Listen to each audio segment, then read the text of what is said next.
Hey, welcome to this video. In this video, we'll understand the lay of the land. You will get an idea of how these page layouts are structured and what is the fundamental difference between the various layouts that we have here. Okay, so before we move forward, let me go ahead and insert a few of these page layouts onto the canvas so we can dissect it together and get a feel for what is it that makes each one of them different from the other. All right, so first things first, what I'd like to do is click on this image and insert it onto the page, right? And that is all you really need to do in order to have a fully functional framework to be available for you inside of your page, right? This is how easy or straightforward it is for you to start inserting these word ladders onto your pages and work with them. Okay, so this is what we have in here.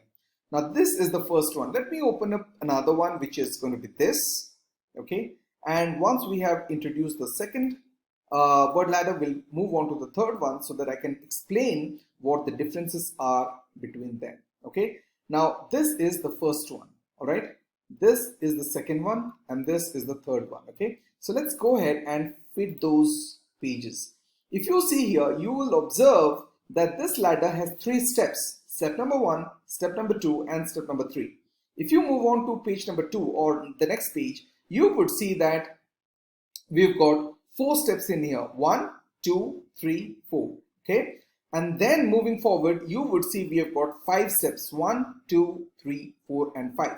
So this is one set of variation that we have between various page layouts, the number of steps accommodated within the ladder, and this can be used in a manner to improve the difficult or to increase the difficulty level for the child. Once they become comfortable with, say, 3 or 4 words, they can then move on to 5 words and so on. All right, so if you have beginner students, start them with 3 steps. If you have students that are at an expert level or that probably are at an advanced level, you might as well go ahead and use 5 steps, right? So this is what we have in the front end. Now in this video, I'm not really segregating the features based on front end, OTO1, OTO2, and OTO3. Just wanted to let you know so that you have a generic feel for what is going on.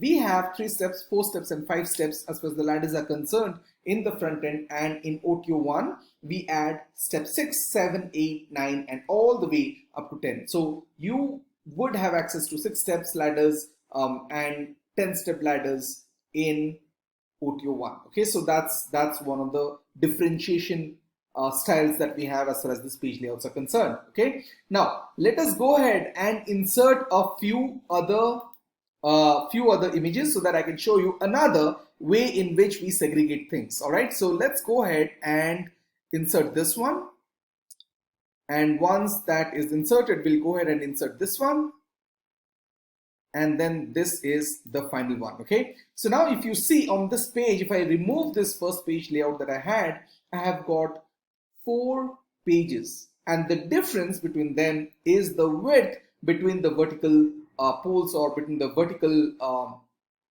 lines in the ladder, right? So the width here is lowest in this particular image. In this one, the width increases. In this, it's even bigger, and here this is where the width is at a max, right? So this is where you will be able to accommodate bigger font sizes and so on, depending on what your requirement is. So this is another criteria that we have for differentiation in the page layouts that have been provided. Okay, so the first set of differentiation that we had in the page layouts was based on the number of steps, and as you can see here, the next one is based on the width of the ladder. This one has 3 steps all through, but the width varies, it goes on changing. So we have 4 such variations. We have got 4 width options available to you. So between the width and the step options, you would have as many as 12 different designs that you can play around with, and these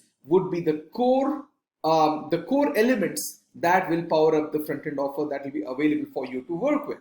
Okay, in OTO1, what we do is we increase the number of steps we go from 6 all the way to 10, and you will get access to all of these 4 widths for each one of them. So you know that there is a lot of option for you to play around with when it comes to working with these designs. All right. So that is it. That is how it works. And all you need to do is click on one of the icons here, or one of the illustrations that you, one of the page layout that you see here, to insert it.